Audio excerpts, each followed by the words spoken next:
Pemirsa, 110 juta perjalanan mudik angkutan darat diprediksi akan terjadi di masa liburan Natal dan Tahun Baru atau Nataru 2024. Gelombang puncak arus mudik Nataru bahkan diprediksi terjadi 2 kali. Dirjen Perhubungan Darat memprediksi puncak arus mudik libur Nataru 2024 akan terjadi pada 24 Desember 2024 hingga 31 Desember 2024. Untuk mengantisipasi lonjakan perjalanan, pihaknya akan melakukan pembatasan angkutan berat mulai 20 Desember mendatang. Pembatasan ini tidak termasuk angkutan BBM, sembako, dan komoditas vital lainnya. Pihaknya juga akan menerapkan sistem kontraflow di sejumlah ruas tol, diantaranya di kilometer 47 dan 70 Cikampek untuk arus mudik Nataru, dan di kilometer 70 dan 40 Cikampek untuk arus balik. Kemenhub RI juga akan mempersiapkan 113 terminal dan 32.130 armada bus untuk angkutan jalan, 11 lintas, 21 pelabuhan, 159 kapal, 48 dermaga, dan 11.628 personil untuk angkutan sungai dan danau dan penyeberangan. PLT Dirjen Hubdar Kemenhub Ahmad Yani juga menegaskan pihaknya juga telah menyiapkan posko-posko untuk mengawal arus pergerakan kendaraan selama Nataru.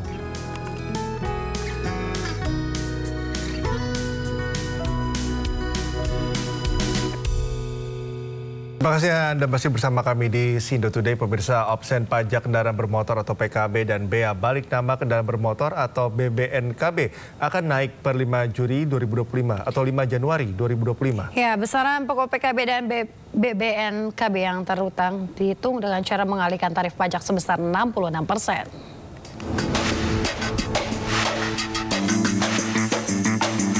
Mulai tahun depan, Opsen Pajak Kendaraan Bermotor atau PKB dan Bea Balik Nama Kendaraan Bermotor alias BBNKB akan naik. Angkanya akan ditentukan oleh pemerintah masing-masing. Sebagai informasi, Opsen Pajak merupakan bagian dari regulasi yang mengatur pembagian pendapatan pajak antara pemerintah provinsi dan kabupaten atau kota. Hal tersebut berdasarkan pasal 83 Undang-Undang Hubungan Keuangan antara pemerintah pusat dan pemerintah daerah. Merujuk pasal 16 dan 17 Peraturan Pemerintah Nomor 35 Tahun 2023, dasar pengenaan opsen pajak kendaraan bermotor dan bea balik nama kendaraan bermotor, yakni PKB dan BBNKB terutang. Besaran pokok PKB dan BBNKB yang terutang dihitung dengan cara mengalihkan tarif pajak sebesar 66%. Aturan berlaku 3 tahun kemudian atau efektif per 5 Januari 2025. Meski begitu, opsen pajak ini tidak terlalu berlaku di Jakarta. Melansir okezon.com yang dikutip dari Badan Pendapatan Daerah DKI Jakarta, di Jakarta tidak ada pungutan opsen pajak PKB. Hal ini juga mengacu pada kondisi wilayah Jakarta yang tidak memiliki kabupaten, sehingga PKB hanya dipungut oleh provinsi. Sementara di Jakarta akan diberlakukan tarif baru untuk pajak progresif pada Januari 2025. Pemirsa, pemerintah melalui Kementerian Koordinator Bidang Perekonomian akan memberikan pengumuman terkait kebijakan pajak pertambahan nilai atau PPN 12% hari ini. Sebelumnya, pajak pertambahan nilai dipastikan akan tetap naik menjadi 12% pada 1 Januari 2025, namun hanya dikenakan kepada barang mewah. Sekretaris Kemenko Perekonomian memastikan kebijakan tersebut nantinya tidak bertabrakan dengan kebijakan insentif yang sebelumnya diberikan pemerintah melalui insentif PPN DTP hingga PPNBM.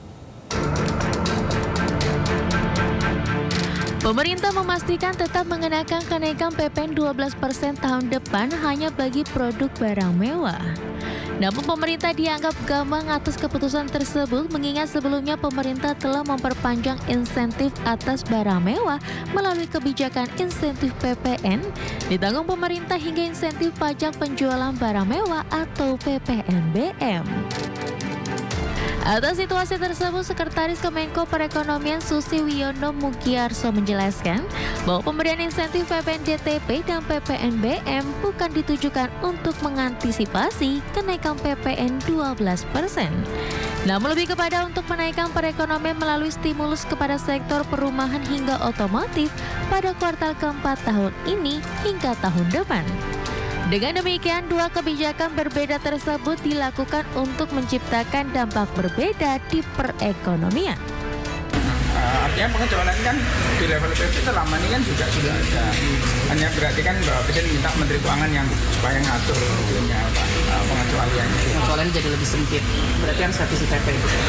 ya nggak ngerti teknisnya di nomor DJP seperti apa. Tapi kira-kira polisinya seperti itu. Kalau insentif fiskal kan tidak, ya ada kaitannya dengan itu, tapi tidak semata-mata merespon itu kan, tapi lebih kita jaga pertumbuhan kuartal 4, persiapan untuk pertumbuhan kuartal 1 tahun depan supaya sektor-sektornya kan yang memang berkontribusi besar terhadap. Presiden Prabowo Subianto sebelumnya juga telah memastikan kenaikan PPN hanya akan diterapkan pada barang mewah.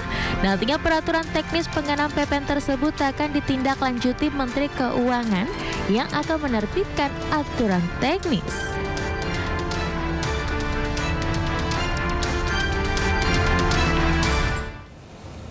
Pemirsa, Kementerian Keuangan sedang dalam proses merampungkan aturan pajak pertambahan nilai 12% yang akan diterapkan mulai tahun depan. Menteri Keuangan Sri Mulyani memastikan pajak ini tak akan berlaku bagi barang-barang yang menjadi kebutuhan pokok masyarakat.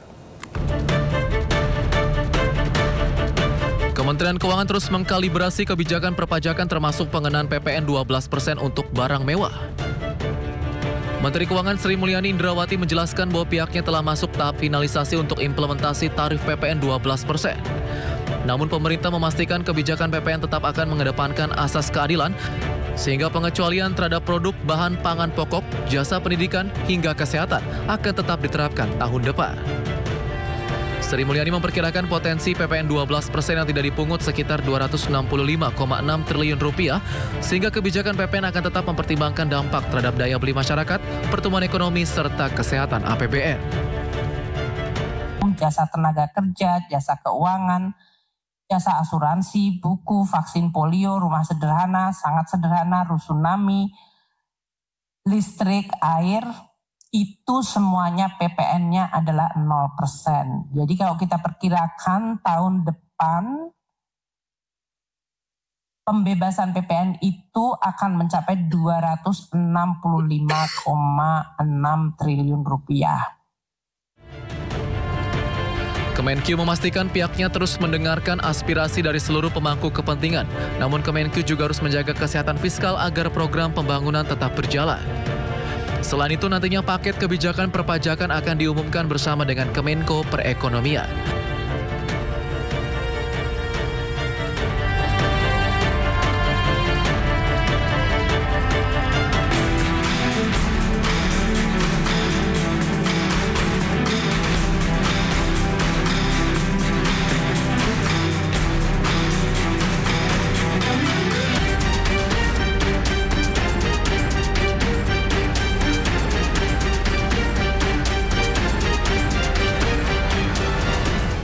Pemirsa, jelang liburan sekolah dan Nataru 2025, calon penumpangnya akan menyeberang ke Pulau Sumatera melalui pelabuhan penyeberangan Merak diimbau reservasi pembelian tiket kapal lebih awal.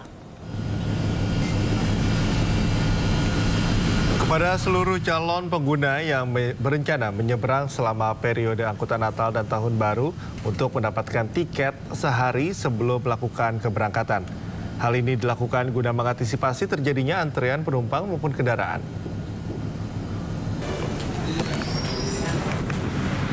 Sementara itu, pemirsa, untuk mengantisipasi lonjakan pemudik, Pelabuhan Penyeberangan PT ASDP Indonesia Ferry Ketapang Banyuwangi, Jawa Timur menyiapkan sebanyak 57 kapal feri untuk melayani penyeberangan dari dan menuju Pelabuhan Gilimanuk, Jembrana, Bali pada musim libur Natal 2024 dan Tahun Baru 2025. Sebanyak 16 dermaga masing-masing di Pelabuhan Ketapang dan Gilimanuk juga siap dioperasikan. Area parkir kendaraan di pelabuhan dipastikan dapat menampung sebanyak 1.600 kendaraan. Pihak pelabuhan mengimbau masyarakat membeli tiket secara online agar tidak terjadi penumpukan kendaraan di loket pelabuhan.